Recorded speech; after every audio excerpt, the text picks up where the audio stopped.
السلام علیکم ورحمۃ اللہ وبرکاتہ۔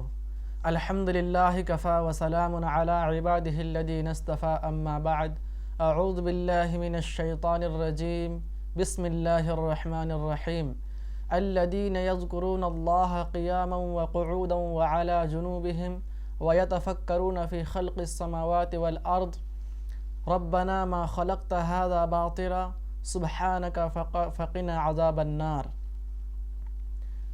محترم ناظرین، آج پہلی دفعہ میں آپ حضرات کے سامنے حاضر ہوا ہوں دی میگزم اسٹوڈیو میں سونے اور جاگنے کے آداب کو لے کر۔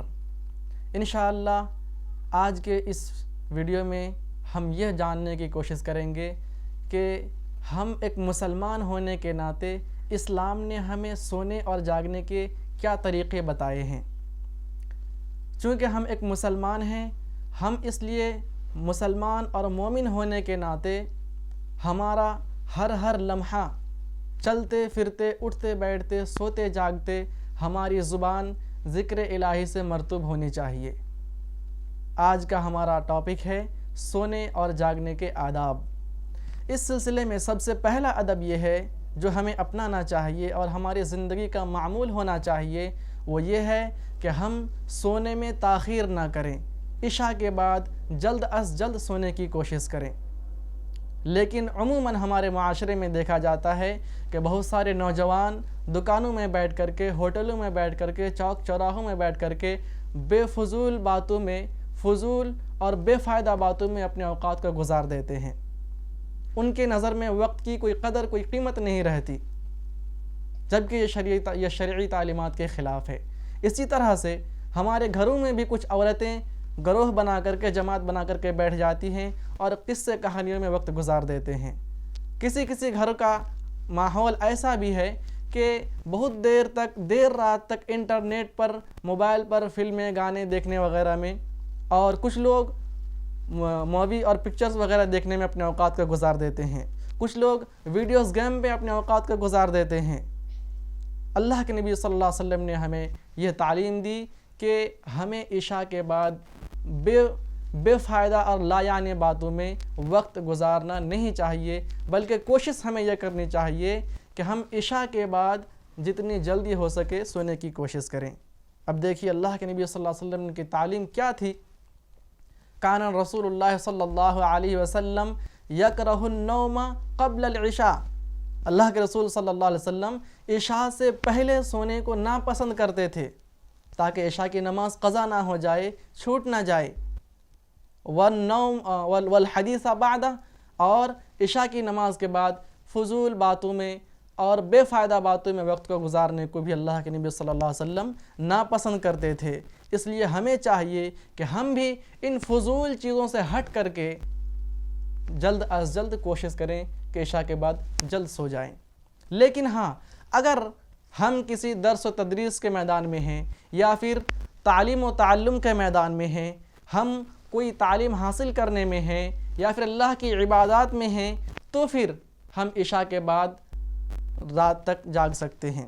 اس میں یہ وقت ہمارا فضول میں نہیں جائے گا، بلکہ یہ اللہ تبارک و تعالیٰ کی عبادت میں شمار ہوگا۔ اور سونے کے سلسلے میں ہمارا دوسرا ادب ہے کہ جب ہم سونے کے لیے جائیں تو سب سے پہلے اچھی طرح وضو کر لیں۔ وضو کرنے کے متعدد فوائد کتاب و سنت میں وارد ہیں۔ سب سے پہلا فائدہ کیا ہے؟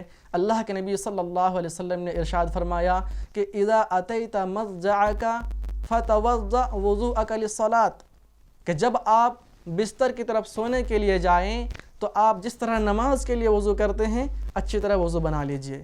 اگر ہم وضو بناتے ہیں تو نبی کے اس فرمان پر ہم عمل کرتے ہیں، ہم نبی کی اطاعت کرتے ہیں، اور نبی کی اطاعت پر ہم اجر و ثواب کے مستحق بنتے ہیں۔ دوسرا فائدہ یہ ہے، اگر ہم باوضو ہو کر کے سوتے ہیں تو اللہ کے نبی صلی اللہ علیہ وسلم نے ارشاد فرمایا ما منکم من احد یتوضأ فیحسن الوضوء، کہ جب آپ میں سے کوئی وضو کرتا ہے اور اچھی طرح وضو کرتا ہے، ثم یقول، اور صرف اتنے سے کلمات کہہ دیتے ہیں اشہد ان لا الہ الا اللہ وحدہ لا شریک لہ واشہد ان محمدا عبدہ ورسولہ، صرف اتنے سے کلمات کہہ دینے کی بنا پر فتحت لہ ابواب الجنت الثمانیہ، تو اس کے لیے جنت کے 8 دروازے کھول دیے جاتے ہیں، یدخل من ایہا شاء، وہ جنت کے جس دروازے سے چاہے داخل ہو جائے۔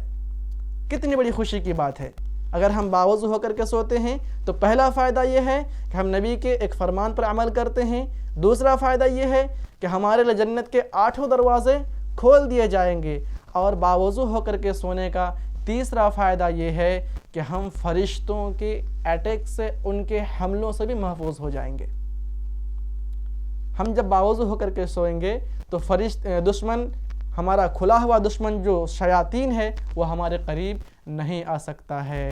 اور اس کا چوتھا فائدہ یہ ہے، اللہ کے نبی صلی اللہ علیہ وسلم نے ارشاد فرمایا، من بات طاہرا بات فی شعارہ ملک، جب کوئی بندہ باوضو ہو کر کے سوتا ہے، پاک صاف ہو کر کے سوتا ہے، بات فی شعارہ ملک، تو اس کے بستر پہ اس کے ساتھ ایک فرشتہ بھی سوتا ہے۔ فلم یستیقظ الا قال الملک، جب اس کی آنکھیں کھلتی ہے، اس کی نیند ٹوٹتی ہے، تو فرشتے کہتے ہیں، اللہم اغفر لعبدک فلان، اللہ تو تیرے اس بندے کی گناہوں کو معاف فرما دے، ان کی مغفرت فرما دے۔ کتنی بڑی خوشی کی بات ہے کہ فرشتے ہمارے بستر پہ سوتے ہوں اور فرشتے ہمارے لیے مغفرت کی دعائیں کرتے ہوں۔ یہ چوتھا فائدہ ہے باوضو ہو کر کے سونے کا۔ اور ایک پانچواں فائدہ جسے امام نووی رحمہ اللہ نے شرح مسلم کے اندر نقل کیا ہے کہ اگر کوئی شخص باوضو ہو کر کے سوتا ہے تو اس کا ایک فائدہ یہ بھی ہے کہ اگر وہ اس رات میں کوئی خواب دیکھتا ہے تو زیادہ امکان رہتا ہے اس بات کا کہ اس کا خواب سچا ہو، اس کے خواب کے سچا ہونے کا زیادہ امکان رہتا ہے۔ یہ باوضو ہو کر کے سونے کا فائدہ ہے۔ آج کے اس ویڈیو میں ہم نے 2 آداب سیکھے سونے کے بارے میں۔ سب سے پہلا ادب، ہمیں کوشش یہ کرنی چاہیے کہ عشاء کے بعد زیادہ دیر تک انٹرنیٹ پر، گوگل پر، یوٹیوب پر یا دیگر موبائل پر ہم اپنے وقت کو نہ گزاریں۔ اگر ہو سکے ہم دینی تعلیمات حاصل کرنے کی کوشش کریں، قرآن کو سیکھنے سکھانے کی کوشش کریں، یا درس و تدریس کے معاملے میں ہم پیش قدمی کریں۔ بیکار کے فضول ہم چوک چوراہوں پہ، ہوٹلوں پہ بیٹھ کر کے قصے کہانیوں میں وقت کو برباد نہ کریں۔ دوسرا ادب ہم نے یہ سیکھا کہ اگر ہم باوضو ہو کر کے سوتے ہیں تو پھر ہمارا پہلا فائدہ ہمیں حاصل یہ ہوگا کہ ہم فرشتوں کے دعاؤں کا مستحق بنیں گے۔ دوسرا فائدہ، نبی کریم صلی اللہ علیہ وسلم کے فرمان پہ عمل ہوگا۔ تیسرا فائدہ، ہمارے لیے جنت کے 8 دروازے کھول دیے جائیں گے۔ چوتھا فائدہ، ہم شیطانی حملوں سے، شیطانی وسوسوں سے محفوظ ہو جائیں گے۔ اور پانچواں فائدہ ہمیں حاصل یہ ہوگا کہ ہمارے جنت کے 8 دروازے کھول دیے جائیں گے۔